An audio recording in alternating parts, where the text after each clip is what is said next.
জানেন একাদশী তিথিতে কোন প্রকার খাদ্য গ্রহণ করাকে গোহত্যার সমান বলা হয়েছে শাস্ত্রে?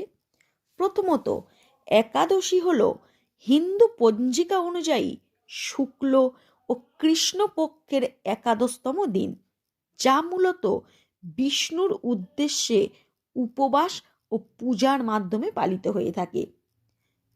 একাদশী তিথিতে ধান জাতীয় খাদ্য যেমন চাল, মুড়ি, চিড়া, সুজি, পায়েস, খিচুড়ি প্রভৃতি খাদ্য কোনোভাবেই খাওয়া উচিত নয় এবং গম জাতীয় যেসব খাদ্য আছে যেমন আটা, ময়দা, সুজি, রুটি, বেকারির রুটি, হরলিক্স কোনোভাবেই এই একাদশী তিথিতে গ্রহণ করবেন না।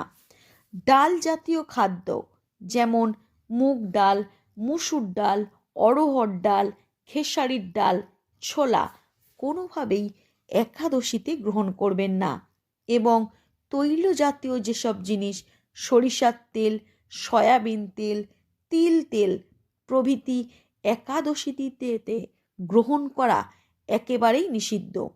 মূলত যারা সাত্ত্বিক আহার করেন না যেমন চা, বিড়ি, সিগারেট, পান, কফি প্রভৃতি নেশা জাতীয় খাদ্য গ্রহণ করে তারা ভুলেও একাদশী তিথিতে এই সব গ্রহণ করবেন না এবং সঙ্গে আমিষ জাতীয় খাদ্য যেমন মাছ, মাংস, ডিম, পেঁয়াজ, রসুন কোনোভাবেই একাদশীতে গ্রহণ করা উচিত নয়।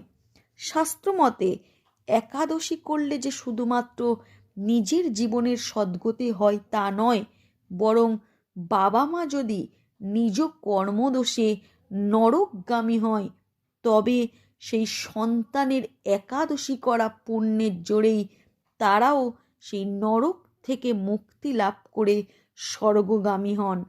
তাই বন্ধুরা, একাদশী তিথিতে এইগুলি গ্রহণ করবেন।